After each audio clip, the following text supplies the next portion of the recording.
Hello class 9। आज मैं आपको आपके पाठ्यपुस्तक क्षितिज का पहला पाठ दो बैलों की कथा पढ़ाऊंगी, जिसके लेखक है प्रेमचंद जी। तो पहले लेखक परिचय थोड़ा जान लेते हैं। प्रेमचंद हिंदी साहित्य के सर्वश्रेष्ठ कहानीकार माने जाते हैं। उन्होंने लगभग 300 से अधिक कहानियाँ तथा 11 उपन्यास लिखे। उनकी कहानियों का संग्रह मानसरोवर के नाम से 8 भागों में संकलित है। प्रेमचंद ने राष्ट्रीय जागरण और समाज सुधार को लेकर अपने लेखन का प्रमुख विषय बनाया, अर्थात उन्होंने राष्ट्र को जगाने और समाज को सुधार करने का कार्य उन्होंने अपने लेखन के माध्यम से किया है। उनके लेखन में देश प्रेम और देशभक्ति का स्वर होने के कारण अंग्रेजों ने उनकी कृति सोजे वतन को जब्त कर लिया था, क्योंकि उस समय अंग्रेजों का शासन था और शासन के खिलाफ बोलने वाले की दशा यही होती थी। इसीलिए उस समय उनके लेखन की कृति जो थी सोजे वतन, उन्हें जब्त कर लिया गया था। उन्होंने दीनहीन किसानों, ग्रामीणों तथा शोषितों की दुर्दशा का चित्रण अपने लेखन में किया है, क्योंकि उस समय हम अंग्रेज़ों के गुलाम थे और उस समय किसान, ग्रामीण बहुत शोषित थे। और इस लेखक कौन होता है? जो अपने आसपास समाज में जो हो रहा है, जो गलत हो रहा है, उसका चित्रण वो अपने लेखन के माध्यम से प्रस्तुत करें। तो इस तरह से प्रेमचंद ने भी वही किया। उन्होंने किसान की समस्याओं, ऋणग्रस्तता, अशिक्षा के अलावा समाज में व्याप्त बुराइयों जैसे दहेज, नशाखोरी, शोषण, बेमेल तथा बहुविवाह, ऊंच नीच, छुआछूत आदि पर भी उन्होंने साहित्य सृजन किया, क्योंकि उस समय अंग्रेजों के शासन के समय किसानों पर तरह तरह के ऋण लगाए जाते थे, जिस ऋण को वह चुका नहीं पाते थे और उन्हें तरह तरह की यातनाएं दी जाती थी। और इन्हें उन्होंने स्वयं देखा था और उस समाज में वे भी रह रहे थे, और इसीलिए उन्होंने उस तरह के समाज को अपने लेखन के माध्यम से दर्शाने का प्रयास किया है। प्रेमचंद का साहित्य जनसाधारण का साहित्य है। जनसाधारण का साहित्य क्यों कहा गया है? क्योंकि यह उनके साहित्य में साधारण व्यक्तियों, साधारण किसान लोगों के बारे में बताया गया है, उनकी समस्याओं को दिखाया गया है। उनके साहित्य की भाषा सरल, मुहावरेदार तथा व्यवहारिक शब्दों से युक्त है। मतलब वे ज़्यादा कठिन शब्दों का प्रयोग नहीं करते हैं, सरल और मुहावरे के द्वारा अपनी बातों को बयां करते हैं। उन्होंने लोक भाषा में साहित्य सृजन किया। लोक भाषा मतलब जो हम बोलते हैं, लोक की भाषा, साधारण लोगों की भाषा, उसमें ही उन्होंने साहित्य लिखा है। उनके पात्रों की भाषा वातावरण और मनोदशा के अनुकूल है। मतलब वे जिस वातावरण से पात्रों को लेते थे, उसी वातावरण के शब्दों या भाषाओं का प्रयोग वे अपनी रचना में करते थे। वे बड़ी से बड़ी बात को भी सरल शब्दों और संक्षेप में कहने में सिद्धहस्त थे। कोई बड़ी सी बड़ी बात हो, उसको भी वह सरल शब्दों में और संक्षेप में कहने के वे सिद्धहस्त थे। उन्होंने अरबी, फारसी, अंग्रेजी के प्रचलित शब्दों को अपने लेखन में प्रयोग किया है, और साथ ही साथ उनके लेखन में हम देखेंगे उनके रचनाओं में अरबी, फारसी और अंग्रेजी के कई शब्द भी प्रयोग में आए हैं। इससे भाषा सजीव, प्रवाहमयी और व्यवहारिक बन गई है। इससे भाषा में क्या आया है? सजीवता आई है, प्रवाहमयी आई है, प्रवाहता आई है और व्यवहारिक हो गया है वो, मतलब व्यवहार में हम उसे प्रयोग में ला सकते हैं। तो मैंने आप लोगों को दो बैलों की कथा पाठ कहानी PDF के जरिए आप लोगों को दी थी, तो आप लोगों ने उसे पढ़ा होगा।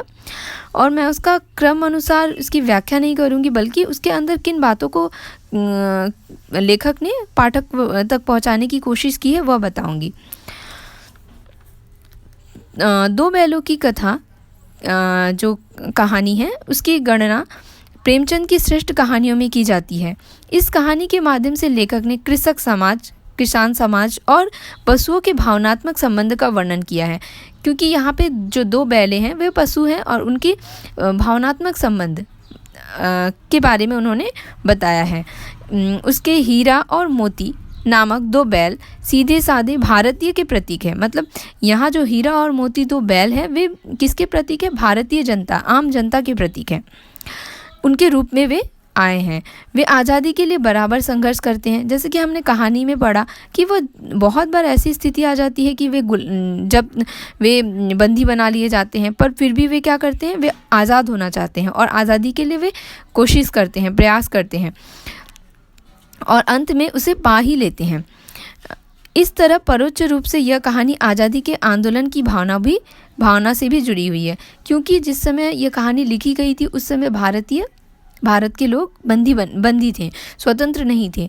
तो यहाँ पे जो दो बैल है, हीरा और मोती, वे भारतीयों के प्रतीक है और वे अंग्रेज़ों के खिलाफ आवाज़ उठा रहे थे। उस समय उन शोषण के खिलाफ वो आवाज़ उठा रहे थे और उसको उन्होंने प्रेमचंद जी ने हमारे समक्ष इस तरह से प्रस्तुत किया है कहानी के माध्यम से।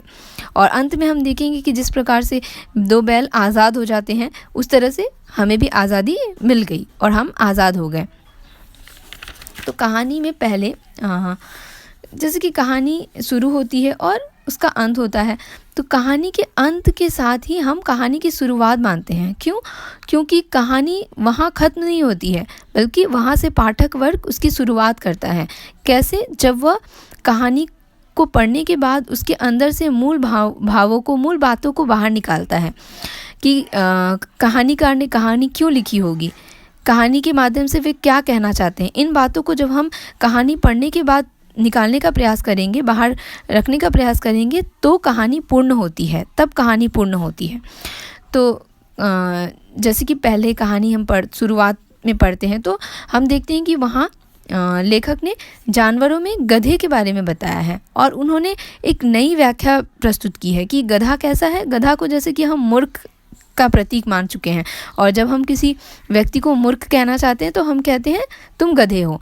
तो यहाँ पे उन्होंने गधे की परिभाषा को बदला है और उन्होंने क्या कहा है कि गधा क्या है? गधा सबसे बुद्धिमान, सबसे शांत, सीधापन और सहनशील व्यक्ति होता है, सहनशील होता है। और जब हम किसी को अगर हम गधा कहते हैं, मतलब वह बहुत सीधा है, बहुत सहनशील है, बहुत शांत इंसान है। मतलब उसकी तुलना सीधे सीधे लेखक ने ऋषि मुनियों से कर दी है। मतलब ऋषि मुनियों की श्रेणी में हम गधे को रख सकते हैं। तो यहाँ एक नई परिकल्पना आती है। क्यों? क्योंकि ऋषि मुनि भी लाभ हानि, सुख दुख, सब कुछ में वह एक समान बना रहता है। जैसे कि हम देखते हैं गधे को कि वे चाहे उसके साथ हम कितना भी बोझ दे उसके ऊपर, फिर भी वह मना नहीं करता है, वह कभी विरोध नहीं करता है, बल्कि वह वैसा ही बना रहता है। तो इसीलिए उसकी तुलना उन्होंने शांत ऋषि मुनियों से की है। और साथ ही साथ उन्होंने ये भी बताया है कि उसका एक कम सीधा भाई भी है जिसे उन्होंने बैल कहा है। कम सीधा क्यों? क्योंकि वह गधे की तरह उतना सीधा नहीं है। वह कभी कभी जब परिस्थिति ऐसी होती है तो वह विद्रोह भी कर लेता है और विद्रोह करने से भी वह नहीं चूकता है। फिर वह कहानी की शुरुआत करते हैं। कहानी में झूड़ी काची व्यक्ति है जो कि जिसके दो बैल हैं, एक का नाम हीरा है और एक का नाम मोती है। यहाँ हीरा और मोती दो बैल हैं, पर दोनों में भी बहुत अंतर है, दोनों की प्रवृत्ति में भी बहुत अंतर है। एक थोड़ा शांत है और एक थोड़ा गुस्सैल है। मोती जो है वो थोड़ा ज़्यादा गुस्सैल है और हीरा जो है वो परिस्थिति के अनुसार थोड़ा शांत है। तो इस तरह से बैलों के माध्यम से यह बताने का प्रयास किया गया है कि हर व्यक्ति जो है वह अपनी एक विशेषता लिए रहता है। हर व्यक्ति एक दूसरे से अलग होता है, उसके अंदर अपनी अपनी विशेषताएं होती है। तो झूड़ी अपने दोनों बैलों से बहुत प्रेम करता है, बहुत प्यार से उसे रखता है और उन्हें खाना खिलाता है। और दोनों बैल भी जो है वो आपस में बहुत प्रेम करते हैं, एक साथ ही खाना खाते हैं, एक साथ ही वो आराम करते हैं और एक साथ ही वे काम भी करते हैं।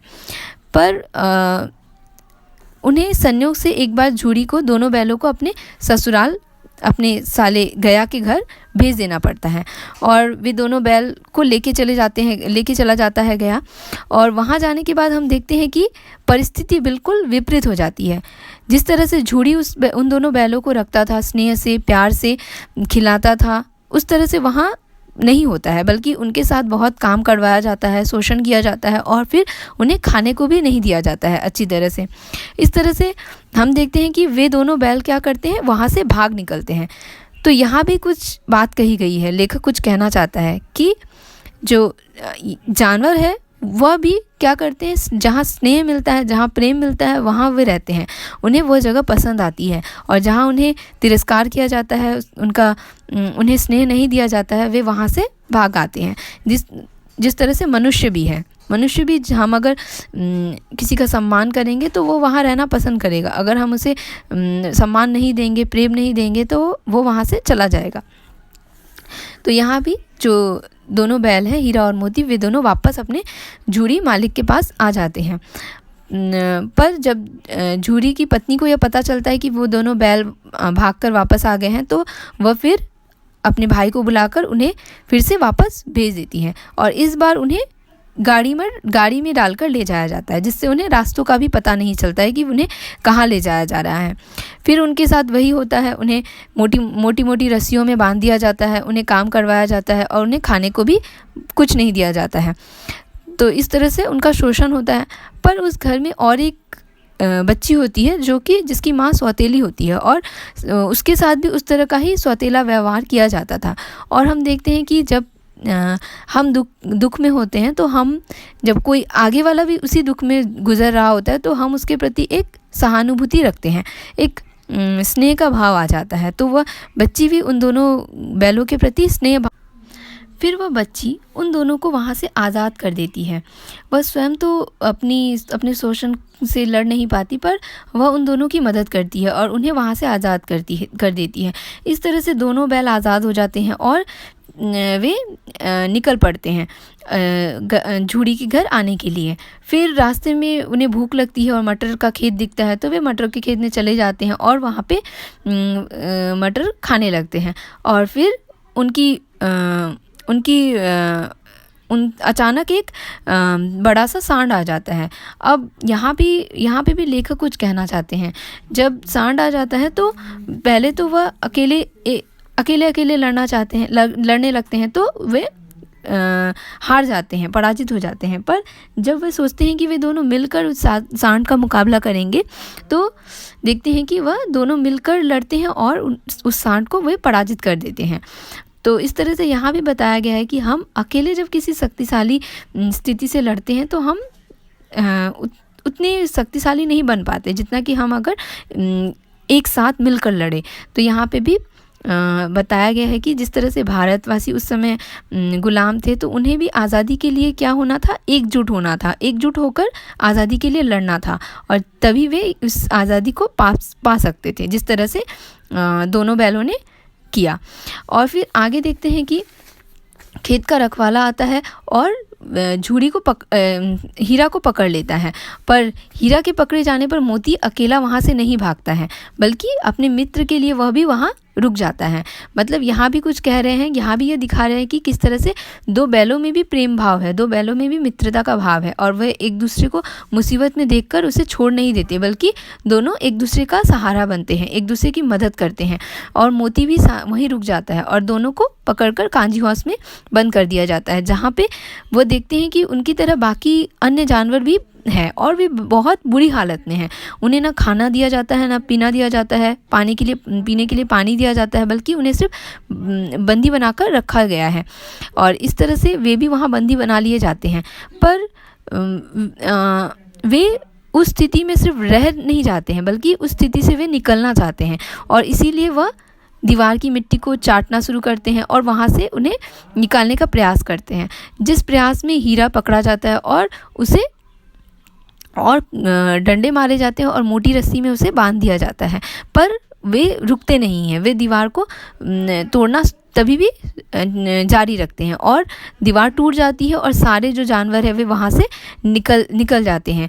इस तरह से सब जानवर आज़ाद हो जाते हैं। एक तरह से जो आधी आज़ादी है वह मिल जाती है।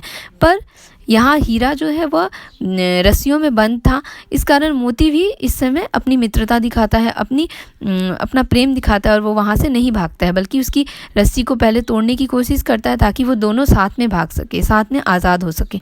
पर वे दोनों फिर पकड़े जाते हैं और उन्हें बंदी बना लिया जाता है और इस तरह से कुछ दिनों बाद उन्हें एक कसाई के हाथ बेच दिया जाता है और उन्हें भी अनुमान हो जाता है कि अब उनकी घड़ी अंत होने का समय है।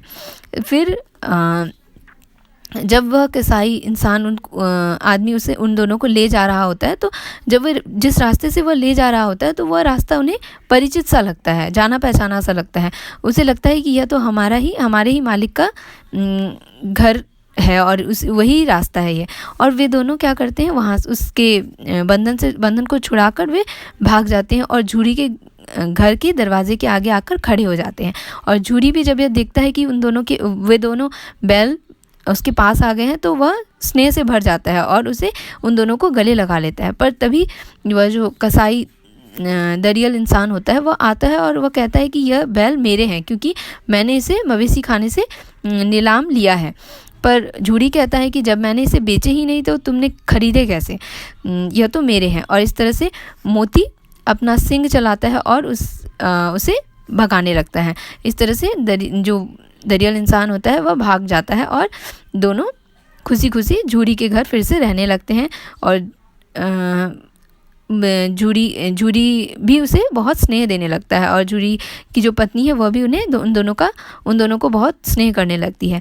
तो यहाँ दिखाया गया है कि किस तरह से दोनों मिलकर जब परिस्थिति से लड़ते हैं तो दोनों विजयी होते हैं और उन्हें वह आज़ादी मिलती है, वह स्वतंत्रता मिलती है जिसके वे हकदार हैं। तो यहाँ पे जानवर के माध्यम से यह बात हम तक पहुँचाई गई है, पाठक वर्ग तक पहुँचाने की कोशिश की है लेखक ने। इस तरह से जो कहानी को पढ़ने के बाद जो बातें सामने आती है उन्हें निकालने की कोशिश करना ही पाठक का कार्य है। और इस तरह से आप फिर से इस कहानी को पढ़िए और इसके अंदर से और कोई नई बात है तो वो आप लिखिए अपनी कॉपी में। धन्यवाद।